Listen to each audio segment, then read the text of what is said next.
Hey guys, welcome another back to your own platform Shikshalaya. आज हम लोग कारवा को आगे बढ़ाते हुए मेल रिप्रोडक्टिव पार्ट हम लोगों ने पहले फेजेस देखे, जैसे जैसे रिप्रोडक्शन के कैसे कैसे फेजेस होते हैं from the beginning to the and.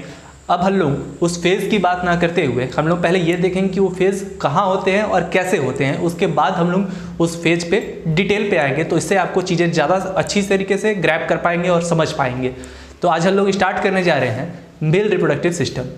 Male reproductive system में सबसे पहले हम लोग पढ़ने जा रहे हैं, देखो यहाँ पे मैंने क्या लिख रखा है, primary sex organ and primary sex organ that is testis in the male condition. The primary sex organ that is testis. Testis का दो काम होता है मेनली, एक पहला गैमेट का फॉर्मेशन करना, दूसरा हार्मोन का फॉर्मेशन करना जो कि रिप्रोडक्शन में हेल्प करेगा। ठीक है, दूसरा जो होता है वो होगा हेल्पिंग सेक्स ऑर्गन, मतलब इस टेस्टिस को सपोर्ट करने के लिए, हेल्प करने के लिए जो सेक्स ऑर्गन डिफाइंड होते हैं वो क्या होते हैं, हेल्पिंग सेक्स ऑर्गन होते हैं।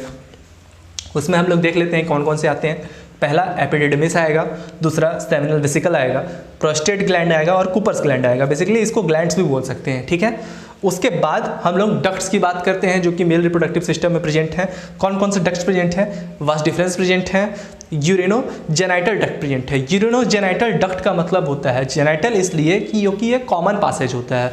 कॉमन पासेज किसके लिए, यूरिनरी के लिए भी और स्पर्म के लिए भी। ये एक कॉमन डक्ट होती है that is known as urinogenital duct. And last one is the external genital organ that is penis.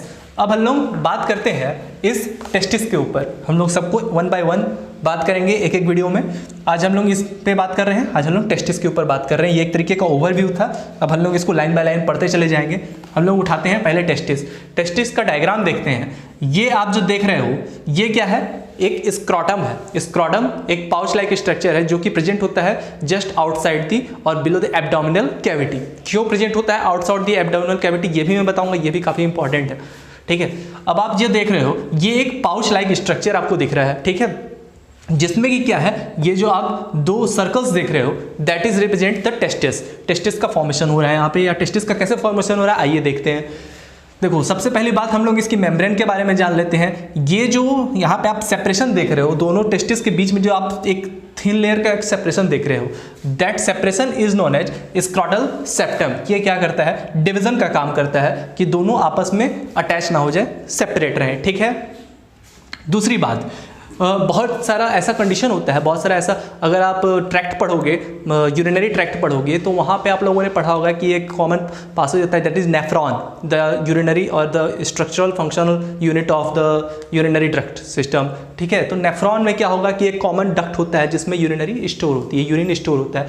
तो उसमें काफ़ी टाइम ऐसा होता है कि बहुत सारा प्रेशर क्रिएट हो जाता है। उसमें भी बहुत सारी चीज़ें जब मैं पढ़ाऊँगा वो चीज़ें तो मैं बताऊँगा आपको। ठीक है, एक्सक्रेटरी सिस्टम हम लोग को सब कुछ पढ़ना है, तो वहाँ पे जो पासेज है उसमें काफ़ी ज़्यादा प्रेशर कभी कभी क्रिएट हो जाता है। तो उस प्रेशर को टर्मिनेट करने के लिए, उस प्रेशर को झेलने के लिए, उस प्रेशर को रेगुलेट करने के लिए एक साइड का जो स्क्रॉटम पाउच होता है वो हमेशा दूसरे साइड से थोड़ा सा लार्ज होता है because to handle this pressure. ठीक है, दूसरी बात यहाँ पे आप देख रहे होंगे कि ये एक टेस्टिस हो गया, ये जो ब्लैक वाला मार्कर से इंडिकेट किया गया है ये टेस्टिस का वॉल है। अब उसके बाद फिर आप देख रहे हो एक रेड ऐसे करके आप देख रहे हो दोनों में, यहाँ पे ज़्यादा अच्छा तरीके से विजिबल है। ये रेड जो है ये क्या डिनोट कर रहा है, ये डिनोट कर रहा है सबसे पहली बात तो हम लोग अगर इस ब्लू वाली लाइनिंग की बात करें जो कि क्या काम कर रहा है, टेस्टिस की प्रोटेक्शन का काम कर रहा है। दो तरीके का देखो प्रोटेक्शन यहाँ पे आपको दिख रहा होगा, पहला एक रेड, दूसरा एक ब्लू। ये रेड और ब्लू अगर मैं बात करूं तो ये दोनों प्रोटेक्शन का काम करते हैं। First one is the tunica albuginea and the second one is tunica vaginalis. ये दोनों आपको नाम याद रखना है, ट्यूनिका एल्बेजिनिया और ट्यूनिका वेजिनालिस। ये दोनों प्रोटेक्शन का काम करता है किसका, टेस्टिस का, फ्रॉम दी आउटर प्रेशर और फ्रॉम दी सराउंडेड। ठीक है, बहुत सारे तरीके के प्रोटेक्शन हो सकते हैं, from the virus, from the bacteria. आगे हम लोग बात करेंगे। फिर हम लोग यहाँ पे इतना जान लेते हैं कि ये दोनों जो हैं वो प्रोटेक्शन का काम कर रहे हैं। आपको वॉल विजिबल है यहाँ पे, एक रेड से मैंने डिनोट किया हुआ है, एक ब्लू से डिनोट किया हुआ है।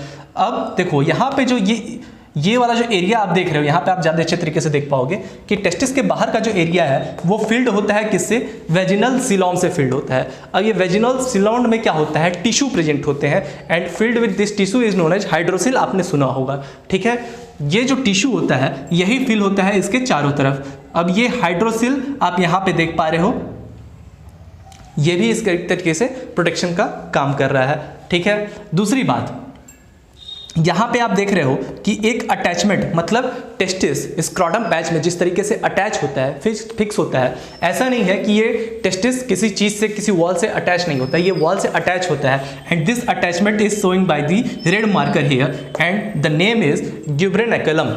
यहाँ पे क्या बताया जा रहा है कि ये ग्यूब्रेनेकुलम है, ये आप जो दोनों रेड मार्कर से देख रहे हो, यही जो होता है मेनली टेस्टिस को वॉल से स्क्रोटम पैच के अटैच करके रखता है, ठीक है। हाँ, दूसरी बात ये कि ये जो पहले during the time of embryogenesis, जब मदर के बॉडी में बेबी का फॉर्मेशन हो रहा होता है, तो ये टेस्टिस पहले फॉर्म नहीं होता है, पहले स्क्रोटम पैच फॉर्म होता है, ठीक है। टेस्टिस जो होता है वो बाद में फॉर्म होकर के डिसेंड होता है, और डिसेंड होता है तो यही ग्यूब्रेनेकुलम है जो उसको प्रॉपर एरिया प्रोवाइड करता है बाय द इजली डिवीजन, मतलब कि वो आसानी से इसमें आकर के डिसेंड हो सके, ठीक है। दूसरी बात हम लोग ये जानने की कोशिश करते हैं, आप यहाँ पे एक पासेज देख रहे हो, यहाँ पे एक कनेक्शन देख रहे हो, ये जो आप कनेक्शन देख रहे हो, ये एक लार्ज कनेक्शन देख रहे हो, एक स्मॉल कनेक्शन देख रहे हो। ये स्मॉल वाला जो कनेक्शन है ये क्या बता रहा है, ये इसका पहले हम लोग नाम जान लेते हैं कि इसको इंग्यूनल कैनाल बोलते हैं। ये वाला हल्का वाला जो पैसेज है इसको इंग्यूनल कैनाल बोलते हैं। ये क्या करता है, इसका मैंने यहाँ पे वर्क लिख रखा है, connection between the scrotal sac and the abdominal, मतलब स्क्रॉटल सैक हम इसको बोल रहे हैं, ये एक bag like pouch like structure है, इसका जो कनेक्शन है वो एब्डोमिनल से कौन करवाता है, इंग्यूनल कैनाल कराता है। तो ये एक कैनाल है, और एक तरीके की ये इंग्यूनल कैनाल के ऊपर एक आप लार्ज देख रहे हो कैनाल, इस कैनाल को मैंने यहाँ में नाम नहीं मेंशन किया है, इसका बस वर्क जानना है, क्योंकि सारे जो आर्टरीज इसमें से आते हैं, arteries abdominal cavity, abdominal canal से इसमें स्क्रोटम पाउच में आना, और स्क्रोटम पाउच से जो वेन निकलते हैं वो इस कैनल से होकर के निकलते हैं, ठीक है। वो इस छोटे वाले मीन्स इंग्यूनल कैनल से नहीं पास होते हैं। इंग्यूनल कैनल का तब क्या काम होगा, इंग्यूनल कैनल हम लोग ऐसे समझते हैं, पहले एक बात और समझ जाते हैं कि इसका हम लोग ये चीज़ समझ चुके हैं, जो टेस्टिस होता है small Oval 4 to 5 centimetre long होता है, located in the scrotum and extra abdominal मैं पहले ही बता चुका हूँ कि एब्डोमिनल के बाहर होता है, ठीक है।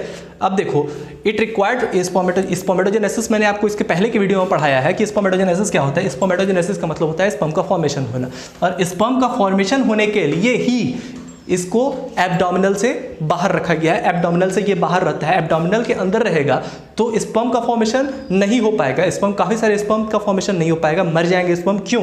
क्योंकि स्पर्म का फॉर्मेशन होने के लिए सबसे ज़्यादा जो इंपॉर्टेंट बात होती है स्क्रोटम पैच की, वो ये होती है कि स्पर्म जब फॉर्मेशन हो रहा होता है तो आपकी बॉडी का टेम्परेचर से वो 2 डिग्री लेस करता है, कौन? स्क्रोटम पैच 2 डिग्री हमेशा लेस रहता है for the formation of sperm and by the formation of spermatogenesis. So इसलिए भी ये इंपॉर्टेंट है कि ये एब्डोमिनल कैविटी से क्यों बाहर रहता है, ठीक है। और ये जो टेम्परेचर को बिलो करता है आपके स्क्रोटम पैच में, कौन बिलो करता है? Temperature is maintain by the dartos muscle.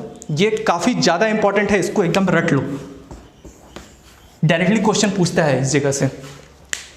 Temperature को कौन रेगुलेट या कौन मेंटेन या कौन डिक्रीज करता है? कौन करता है? डायटॉस मसल। ये एक तरीके का थिक मसल होता है जो कि प्रेजेंट होता है स्क्रोटम पैच में टेम्परेचर को मेंटेन और रेगुलेट करने के लिए, ठीक है। अब दूसरी बात, यहाँ पे आप एक डायग्राम देख पा रहे होगे, ये क्या है?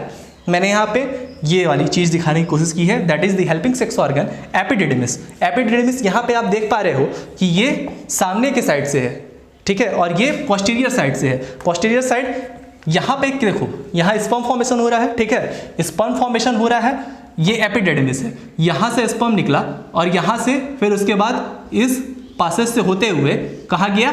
एब्डोमिनल कैविटी में गया। एब्डोमिनल कैविटी में मैं ट्रैक्ट दिखाने की कोशिश कर रहा हूँ, एब्डोमिनल कैविटी से होते हुए दोनों साइड से स्पर्म निकल करके, दोनों साइड से जो स्पर्म फॉर्मेशन होगा वो एब्डोमिनल कैविटी में पहले पहुँचता है। एब्डोमिनल में पहुँचने के बाद जो हम लोगों ने लास्ट पेनिस की बात की थी, that is the lingual organ, वो पेनिस में और बाय द यूरिनोजेनाइटल डक्ट के थ्रू बाहर आता है, ठीक है। तो स्पर्म का फॉर्मेशन हो करके ये एपिडिडिमिस से ऐसे होते हुए, यहाँ से ऐसे होते हुए ये इंग्यूनल कैनल के थ्रू पहले एब्डोमिनल में जाता है, उसके बाद पेनिस के थ्रू बाहर आता है। तो this is all about male reproductive organ. और हम लोग अब क्या करेंगे, इसकी दूसरी वीडियो में हम लोग पढ़ेंगे इसको और प्री डिफाइन करके, मतलब हम लोग जो टेस्टिस का स्ट्रक्चर है और बाकी जो सारे स्ट्रक्चर्स हैं उसको और ब्रीफ में पढ़ेंगे। So this is all about for the today. If you like the video please like, share and subscribe the channel. Thank you so much.